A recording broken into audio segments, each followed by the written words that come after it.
Safe.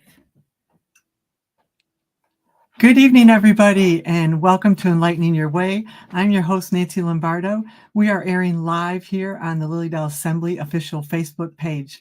I am a year-round resident here at Lilydale and the president of the Church of the Living Spirit, which is an independent spiritualist church here on the grounds of Lilydale. I'm a military veteran, retired police detective, fitness and yoga instructor, and wellness is my passion. My show is a combination of many life experiences that will feature various topics and guests to help enrich one's mind, body, and soul on your pathway to healthy living. My Facebook page is Wellness with Nancy Lombardo, where my motto is protecting and serving your well-being. And this week's special guest is Dr. Lakara Foster, who is going to be one of our 2024 summer season highlights. Lakara is a proud native in New Orleans. I love that. She stars in the YouTube web series The Gift, which follows her life as a medium, minister, and spiritual teacher. Sharing her ability to reunite people with their departed loved ones, Lakara gives others the gifts of healing, closure, and peace while helping them to see death, life, and God in a new way. She authored the book, The Grown Women's Guide to Greatness, a spiritual development tool for women seeking a more powerful existence. Lakara is an inspirational speaker and spiritual development expert. She has coached hundreds and empowered many. Lakara has been featured as a psychic medium in numerous publications and on several TV shows. Thank you for being here, Lakara, so very much. There you are. Your video just popped out for a second. Are you there? There, are you there? Yes, I'm here. I don't know what happened. Sorry about that. Good old live. That's what happens. Well, thank you so much for being here. My first question I'd love to ask you, you heard me give a little bit of an explanation about you, but you are so much more than that. Would you like to tell our viewers a little bit more about yourself? Sure. So again, my name is Dr. Lakara Foster. I am a psychic medium, a minister, and also a spiritual teacher. I'm from New Orleans, Louisiana, and I am excited that I get to do the work of helping to heal people and guide people throughout this journey. I love that.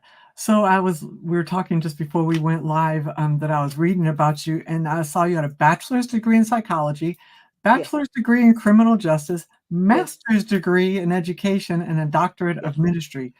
A little bit of an overachiever. My goodness. I love learning. I love education. And just things that I can get my hand on that just really, and I honestly, Nancy, I didn't think that because I've done all of these things before I came out as a medium, but I actually can see how all of these degrees help really to further this gift along. Well, I was very interested when I saw the criminal justice. What were you interested in that part? I just always been fascinated with human behavior and thinking, and then something just about the criminal mind that I was just fascinated with at one time. And I had the opportunity to get a dual degree, so it just really kind of fit perfectly together. Yeah, for sure. That's funny the way you said I came out as a psychic medium. Yes. Yes. You kind of have to do it that way, don't you? Yes. Absolutely. So when did you first realize that you actually had gifts? As far back as I can remember now, I probably was about 3 years old when I first sensed the presence of spirit at a funeral, for sure. And it wasn't until I was maybe like 17 or 18 that I developed the vocabulary to understand what this was, and that there was a name for it. There was a definition for it. There were other people who also had these particular gifts. So I was a little bit older, but throughout my life, I could kind of look back and see, oh, I remember when this happened. I remember when this happened. And all of it was like sensing just the presence of spirit. What happened at the funeral? My mom's, it was her aunt, so it's my great aunt. And I just remember being there, sitting, I could see the body, see the casket, but also my Aunt Eva, that's her name, she was on the row with me. And I just remember feeling like, wow, like when you die, you get to go to your own funeral. And that was just fascinating to me, not knowing that no one else was having the same experience. Isn't that the truth, right? Was your mother, grandparents, anybody in your family psychic or have medium abilities? I don't know that they would call themselves that, but they do. my family, these gifts run in my family. And I've just even recently seen my 13-year-old niece be able to demonstrate readings and be extremely accurate. So we do know that it's something that runs in these gifts run in the family for sure. Well, they say it's either generational like that or caused by some kind of trauma. So, Yes, yes. so it would sound like yours was generational. Yes, yes. So mom is very tapped in, dad very tapped in, my brother very tapped in, and so I can see even more. The more I've grown with it, the more they seem to be more comfortable, or even discussing like, "Oh, I had a dream and this happened, or this happened." So yeah. So, did you start off working in your degrees before you went into this line? I did. I absolutely did. I was a guidance counselor for about 20 years, Oh, working with students. Yes, working in education. I've always found myself working with students in education. And then in about 2012, it was just kind of this pull or this urge to, I was helping people with this gift, but certainly not on this level. And then 2012, I just felt the sense of urgency that, was just like, you got to do more of this. And so that's when I began coming out, if you will, and letting people know that this is what I was doing. And friends would tell friends, would tell friends, would tell friends. I don't know how much a chance you had to walk around Lilydale when you were here last summer, but Yeah, there's many psychologists, social workers living here. There's many in that kind of related field. I think it's because we all just enjoy helping people. You I know, think so. have Yeah. that background of helping people for sure. Yeah. And then psychic mediumship isn't offered as a course in college. So it's just like we choose the next best thing, right? Well, I always say police officers are never going to say they're psychic either. We're going to say Mm. we're intuitive, but they're Yes, not going to call yes, themselves psychics. They're certainly not going to call themselves mediums. So yes, yes. yeah, I understand. I totally relate to that. So, what do you think you get your biggest inspiration from? My biggest inspiration, that is such a great question. Um, I don't know. I think it's just like you said, this kind of innate feeling or urge or desire to help people. And really, I think we all have these amazing gifts, amazing spiritual gifts, whatever they may be.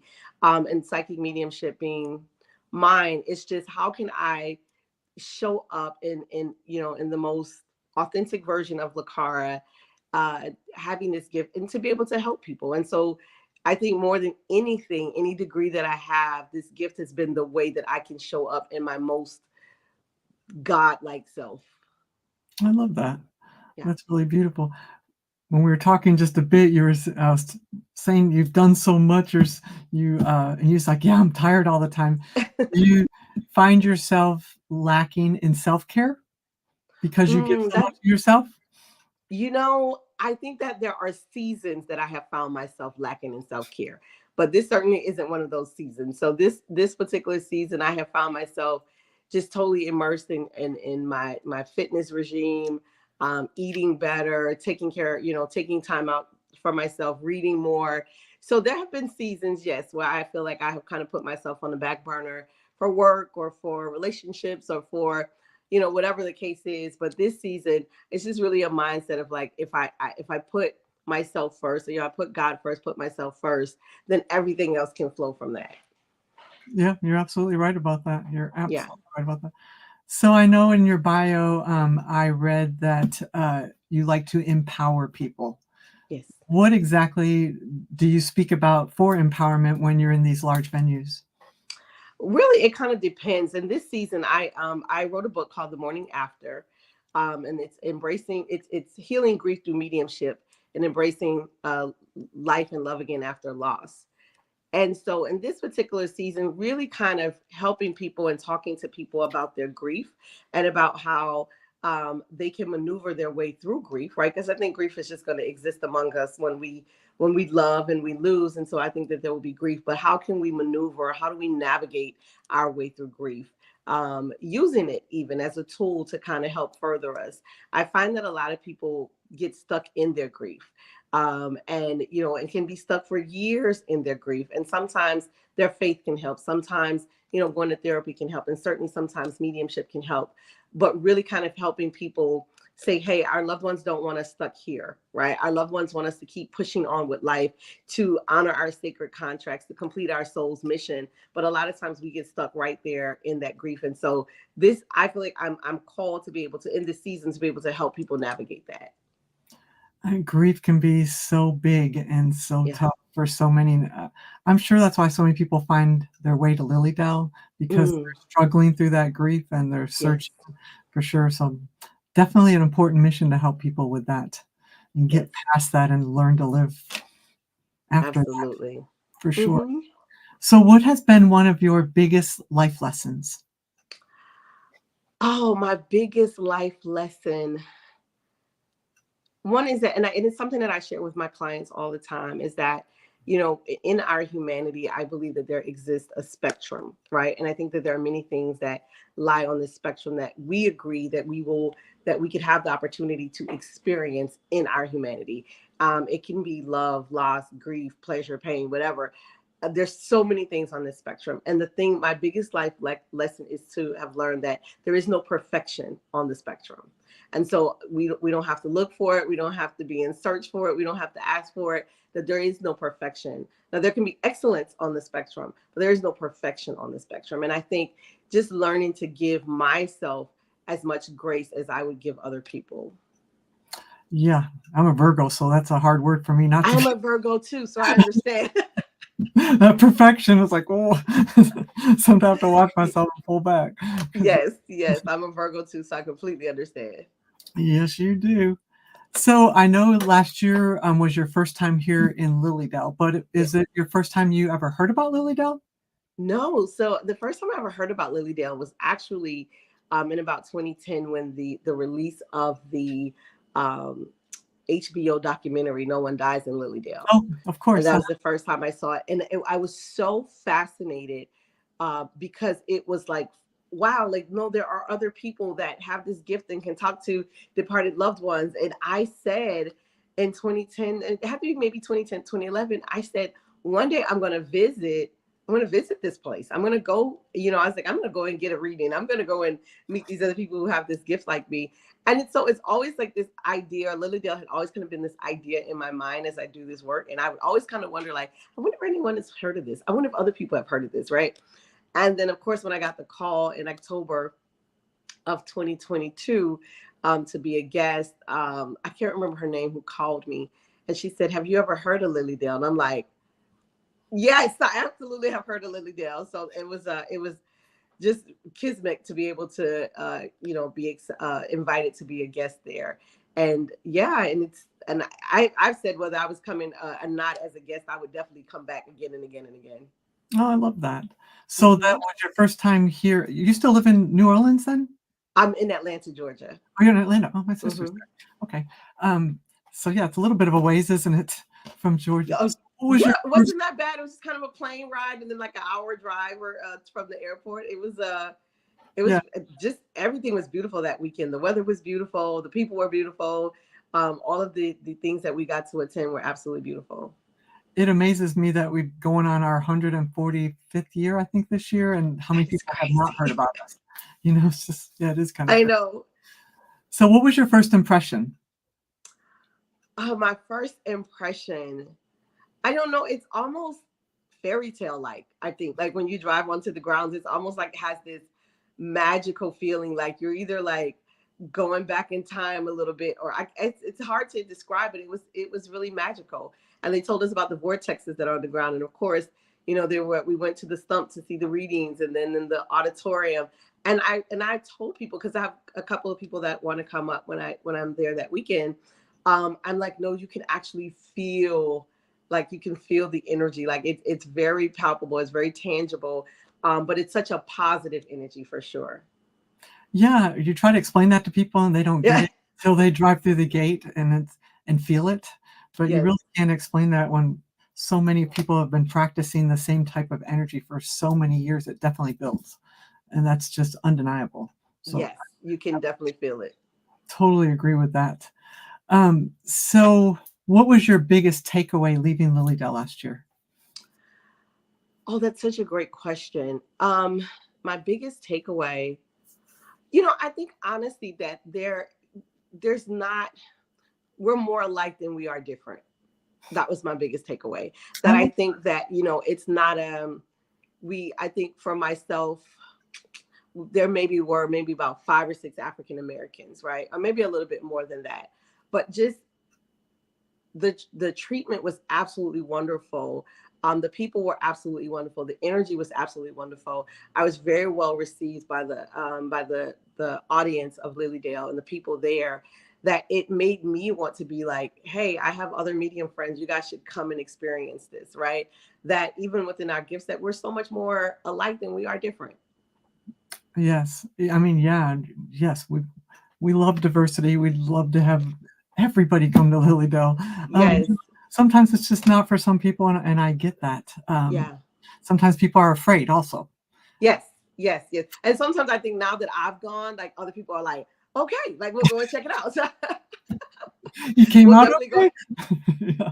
So yeah, so even my mom was like, she's like, I don't know about this. It looks a little spooky. I was like, no, mom, it's so beautiful. So now that I've gone, she's like, I'm definitely coming back this year. It's very hard to get rid of that stigmatism of the spooky and the ghost, Yeah, and they talk to ghosts and they talk to dead people, and it's just even after all this time.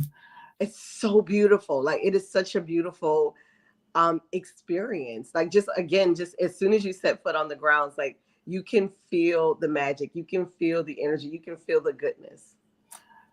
So have you felt any pushback? I mean, I think me and you have probably seen our share of challenges to say in our careers, me as a police officer, and now Yes, you as a psychic medium and African American, because there's not a lot of them out there, and there's yes, not even as many men as there are women mediums. Have you yeah. felt You know, anything pushback? that that's so good. First, I would say I think that there's a lot more than we know about. I think that, you know, being for myself, being able to be in the light and say that I am a minister, I am a medium, I attend a Pentecostal church. You know, I think that there are people even within the church sector, Black church sector, that also have these gifts but have not come out of the shadows, if you will, because what are people gonna, what is my family gonna think? What are my friends gonna think? What am I? But then I'll meet people or I'll, you know, talk to people and they have the same gift. You know, they're able to communicate with spirit as well, or they're able to, you know, they're clairvoyant or clairsentient or clairaudience. But it's almost like they don't have anyone to be able to talk to say, hey, I have this gift. I don't even know what to do with it. So there was a lot of pushback. But I think one of the things that kept me grounded is I did my doctoral work on this gift, right? And could this gift of Did psychic you? mediumship, yeah, be Oh wow. used? Yeah, could this be a gift that's used in the modern church, right?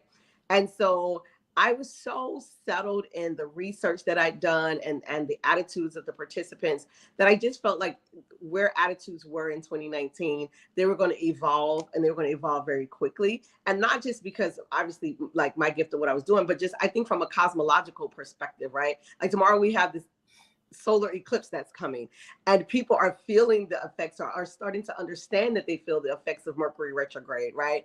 Or the eclipse or the portals or all of these things. So I've watched attitudes shift and really kind of open the door as they shift more and more for people like myself who also have these gifts. What was some of the research you did towards that?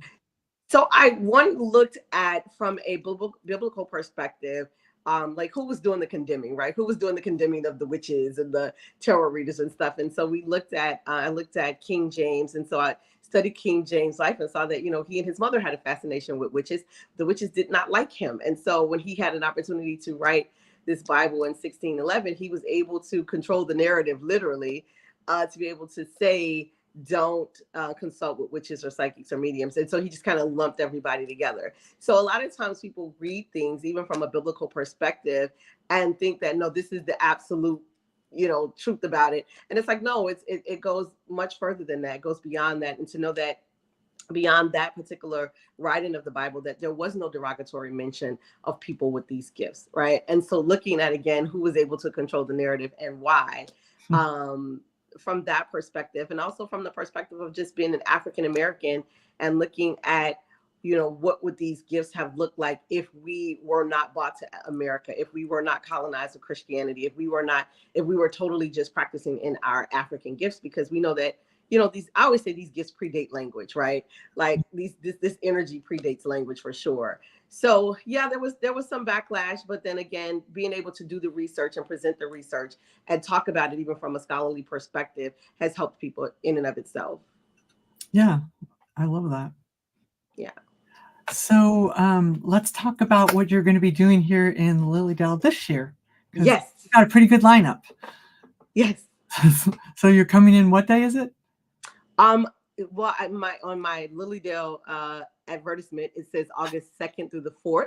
Okay. And so I think that's Friday, Saturday, and Sunday, and if I'm not mistaken. And I know I'm going to be doing 2 workshops and also a main stage event. But I also think I'm going to be speaking at one of the churches there as well. So there's some other things in between that.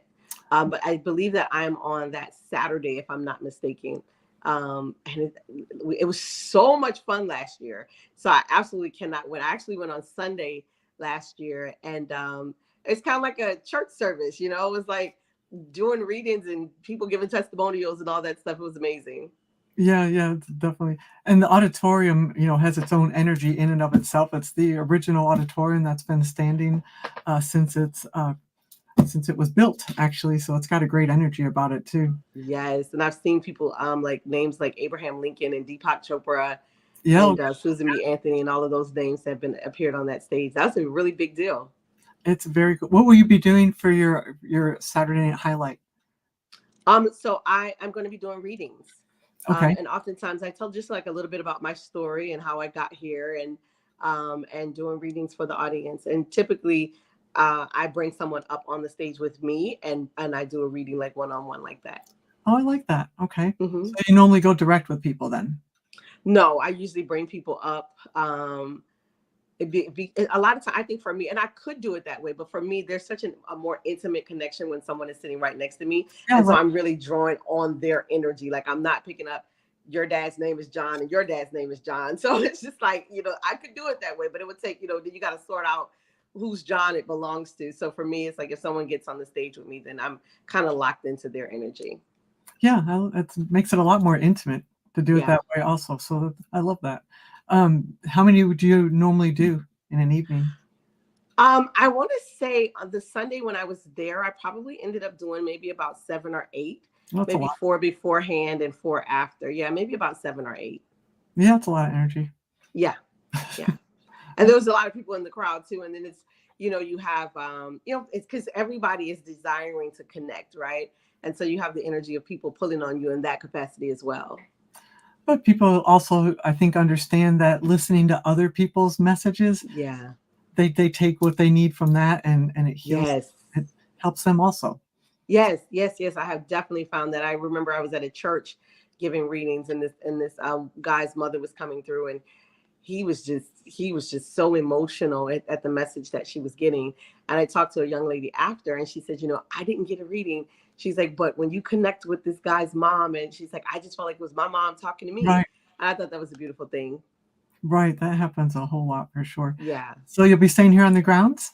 I will. I will. I stayed in the I'm gonna forget the name of it, but it's the At the Assembly Hall upstairs, or Assembly Hall. That is where I stayed. Yes. did you have any experiences up there? No, and let me tell you, Nancy, I'm scary, so I'm glad I did not. So I shouldn't have said anything.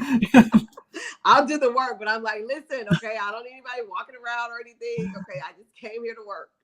Well, that's where our church holds their service. Off season is downstairs in the assembly hall, and we have an office upstairs. So I'm up there quite often. Yes. And I personally have never, it's always been fine, but I have talked to a few people who have had some experiences upstairs because they used to do many seances upstairs. Yeah, I was very clear when I walked in, like, no, thank you all. Okay. Yeah, Yes. that's hilarious. And we had that all redone just for our presenters last year. So I hope. Yeah, it was very nice. It was very nice. We the grounds were very lovely for sure. Right, right. So, what do you feel has been one of the most important things you've learned on your spiritual journey? The most important thing I've learned on my spiritual journey, I believe, is that how can I say this? Like not to take time for granted. Mm. that we, even the scripture tells us that none of us know the day or the hour, right? But we know that there will be an ending to this physical life. And I believe that we came here to experience God within our humanity and to really take the time out to do that. Um, and I don't want to run out of time, right? And so I'm trying to be very, even now, even today, be very mindful of being arrogant with time or thinking like, oh, I can do this next week or I can do this, it's kind of procrastinating or putting things off. And that understanding for me, like it's not your time, Lakara, like it's God's time, right? Stop wasting God's time. So I think more than anything, that's been my biggest lesson that I am encountering or within right now. One of our founders of our church, she always says God is everywhere present, and I love that statement too, that he's just everywhere present in everything. Yes. And you're exactly right. Even people talking about tomorrow with the solar eclipse, we are right in the midst of it here in Lilydale. Yes. We will Yes. have a full experience of it. And I know Patricia Bell was talking this morning that it could be a very big spiritual opening for a lot of people if they allow it to be. Yeah. And that's what I'm reading, right? And that's what I'm feeling. And especially if people are open to it. And I said this, what I was saying earlier, like whether people are aware or unaware, no, there is this is a huge event, it's a huge event that's going on and people are going to feel it. And some people aren't even going to know why they're feeling it. It's a huge event, and it could be, I think, a complicated feeling for people if they don't understand what it is they're going through. How do you plan on experiencing it yourself? I haven't quite decided. I bought some glasses last year for the solar eclipse, and so I have a pair or two left, and so I was trying to decide whether or not I want to go and sit under a tree and absorb the energy, or stay inside and not absorb the energy. So I haven't quite decided what it's going to be yet, but I do have my glasses just in case. That's a good thing. That's Yes. definitely a good thing. Yeah, I'm kind of back and forth myself. I can't decide if I want to go find a place in the woods completely by myself or stay here with my cat. Yes. So. Yeah, because I'm not even sure what's going to happen yet. So I think I'm just going to pray on it and play it by ear. I have a couple of sessions with clients tomorrow, and I was trying to decide, like, should I keep the session? Should I reschedule them? And so for now, I'm just going to keep them. So you have your own website, and I noticed that you have your own events that you do. You have a lot of different things going on. Do you have a working classes that you also do continuing? I do. I'm going to be doing another cohort. I do them in cohorts, and so I'll do another cohort starting in June, where I usually take about 10 to 12 people through a spiritual development course. A lot of the people who sign up for the course believe that they have some type of gift. They're just not necessarily sure what it is. And so I help them to develop what they believe that they have. Some of them are really good in tarot. Some of them are really good in mediumship or their psychic ability. So really helping them kind of hone in on that. Some of them want to do it for a living. Some of them just want to be able to, understand it better. So they come with a wide range of desire as far as what they want to do. But my website is Lakara, Lakara. That's my first name there on the screen, with the gift.com. And so people can look on the site, have all types of videos and course signups. And my book right here, I don't know if we're going to talk about that or not, but that's there the morning after. And so that's one of the products that's available for on the book, on the site as well. I would love for you to tell a little bit about the book. I think you talked a bit about it with the grief, but yeah. Sure. Thank you. And so this is book number 4 here. And this one really deals directly with the gift of mediumship, my gift of mediumship. I don't know if you can see it here. So it's the morning after. It's a beautiful cover. Thank you. Healing grief through mediumship and learning to live and love again after loss. I'll definitely have some for sale at Lilydale to be able to sign and maybe do a giveaway or two. And it really is it's a guidebook. It's a book that takes people through the stages of grief and understanding how grief is the universal language of loss, right? And so it doesn't matter, if you're Black or white, you're, straight, gay, atheist, agnostic, it doesn't matter. Like we all can experience grief. And so really looking at how to help people navigate their way through grief. Did you suffer some kind of grief that prompted you to write this book? Well, I feel like there have been, of course, I've suffered loss for sure. I think that my background in psychology and counseling has really helped me to be able to process my own grief and maybe process through it a little bit. Not that there's a timeline or a race, but just I understand as a medium, even that, Spirit has helped me to understand that there is no such thing as death, right? There's death to the physical body, but the soul, right? There's continuity to our lives in terms of eternity, and that we always have access to that to be able to connect with our loved ones or learn from our loved ones or receive love from our loved ones. And so, yeah, so with all of these things, being able to use all of these things to be able to just help people. Oh, I can only imagine all your years of counseling. That's probably the number one thing that gets people in counseling, anyways, is dealing with grief. So yeah, I'm Absolutely. sure you had a Yeah, and lot. to be able to, and I'll tell people all the time when I even, when I meet someone or I have a session, um, I send people to counseling, right? So I have several counselors that I'll say, hey, I do referrals for, and say, because I feel like the mediumship, the gift, this gift helps people to know that their loved ones are still with us on a spiritual plane, right? And that we can access them if we desire to. But the counseling piece teaches them, how do I live without my loved one? I'm used to calling my mom every day, my dad every day. Give me some tools to be able to live without them. And so then I have counselors actually send their clients my way as well, that says, hey, let's try to get a breakthrough in this way.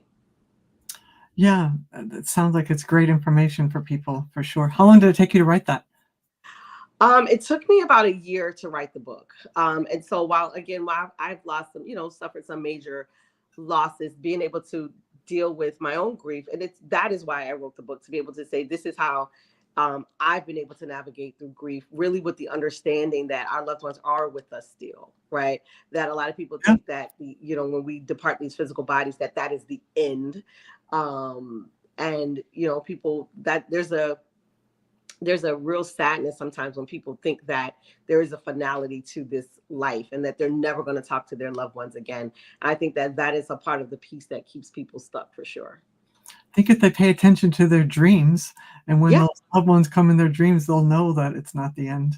Yeah, yeah. Or even I tell them, that they, for me, I don't even look at them as dreams, but as visitations, right? And Yes, so when I'm connecting, yeah, with people, and I'll say, yeah, your mom visited you. She said she visited you, and she had on all white, and she told you this, and so they know, like, I wouldn't know what the dream was. So then they, realize, like, wow, like, this was an actual visitation, and I've been getting these visitations, or I've been seeing the ladybugs, I've been seeing the butterflies, I've been seeing these things, and mom or dad or the brother or sister or whatever's been trying to connect with me this whole time. right, right. So this was your fourth book that you've written? Yes, this is book number 4. So Yes. impressive. And you have time to do that. Can we talk, Exactly. was The Grown Women's Guide to Greatness your first book that you wrote? That was the second book. The first book I wrote was called The Day the Truth Was Told. And it's a book of poetry that I wrote. And the Oh, second book is The Grown Woman's Guide to that's cool. Greatness. Yes, Can you tell me a which little is, bit about that? which one? The poetry book? The Grown Women's Guide? It sounds Yes, and so that was the second book, and I wrote that book as I was transitioning from working as a guidance counselor. I gotten laid off from my job. I heard very clearly from God, like, don't get another job, and I'm like, what am I going to do, right? And so that became a trust walk and a faith walk for God to say, no, you're getting ready to use this gift. And so the Grown Woman Guide really looked at some spiritual tools for the journey, right? And gave some lessons in the book that talked about, what happens when we're going through these spiritual awakenings, or how do we get to this spiritual awakening, or how do we become, again, more of the person that God sent us here to be, or we agreed that we would come and be. How do I go from here to there? Like, give me some useful tools. And so that's what that book is about. was part of your workout routine yoga? No, I've only taken yoga a handful of times. I love it though, and I do want to make it a practice though. But I'm right now, I'm on my Peloton. Oh, well, gotta love the Peloton. That's great exercise. Well, I'm a yoga instructor, and I thought I'd caught on your website, you were talking a little bit about yoga, and, I always talk about unfoldment for Yeah. sure, and the lotus flower, and it's almost hand in hand Mm, beautifully, for sure. yes. I'm a bit Yes. of a poet myself, so I appreciate your poetry book. What's your poetry? I was at this particular time just writing about just different experiences in life, love, just growing up. That was the first book. I had all of these poems, and I just felt really compelled to turn them into a book. And so I did that, and I just, it really taught me just about myself, and also the self-publishing process, and giving just sharing, not being afraid to share those vulnerable aspects of myself with people. Was there ever that time Uh, being vulnerable? oh yeah, especially and I feel like that's how I express myself through my writing. But yeah, there's been plenty of vulnerable moments there. Because I tell you, you come across very confident, very Oh, self-assured, well, thank you for educated. that. Yeah, you're And wel honestly, Nancy, I think that for me, there's still vulnerability in that, right? To be able yeah, to kind of stand up and say, like, yeah, listen, this is who I am. This is what I do. It is all integrated. It is all, there's a wholeness there. And not to shrink back from that, because I'm like, no, this is what God wanted to experience through me. And so I'm not gonna shrink from that for sure. I love that. Yeah, you have a lovely spirit about you for sure. Thank you. You too. Well, remind people again what the dates are you're gonna be here. I'm going to be there August 2nd, 3rd, and 4th. August. And I believe it is the 3rd that I will be in the auditorium the Saturday night. And I know everything's all online already, so they can go purchase tickets right now if they'd like to. And we Yes, actually we have the catalogs out. We are way ahead of everything this year, so I it's a love good it. thing. Yeah, we had a lot of people here in Lilydale today. I guess they're here for the solar eclipse Oh, also. So we'll see wow. what happens tomorrow, but see what the experience is like, right? I know it's just going to be an even more energetic thing that's happening there. Right. Yeah, I think so. I mean, I think so. I'm excited about it actually. You're gonna have to email me and let me know. I will let you know. I'm gonna go down and introduce myself to you this summer also when you're here. Oh, So yes, yes, yes. yeah, I live full time here in Lilydale, so It's we'll a beautiful place. Like, it's so beautiful. Like, with the restaurants and the water and the auditorium, and that we didn't get an opportunity to go to I think it was the library, I believe, or the oh museum. yeah, you need to get So there. we haven't. I didn't get a chance to do that, but that's definitely on my list, because I believe I'm coming up like a day earlier, to be able to kind of walk the grounds and meditate and just be a part of everything. And especially Miss Educator who who has 4 degrees. The library would be a good spot for you. I love it. That's right up my alley for sure. It's right up here. And then we have the world's largest collection of spiritualist books in that library. Yes, So it's really yes, cool. Something to see for sure. Well, I thank you so very much for joining me this evening. Um, I encourage people, if they have a question or comment, to put it in the comments, and you can go back and read those also on the Lilydale Inc. page and answer them if they have any questions for you. Um, absolutely. they were just making a few comments. I didn't really see any questions. They were saying hello and talking about grief. They appreciate your talk about grief and Oh, wow. Thank your work you. towards that too also. So in Thank you. saying that, thank you so very much. I'll Thank be you. back again in 2 weeks for another episode of Enlightening Your Way, where my goal is to help enrich one's mind, body, and soul on your pathway to healthy living. Please visit this page often, the Lilydale Assembly Inc. page, to find out everything that's going to be happening for the next couple of months and all during the summer season. We appreciate all of our people that come and visit us and here and join us for this. So thank you so very much. Thank you, Lakara, Thank you, Nancy. very much. My name is Nancy Lombardo, and I say to you all, good evening.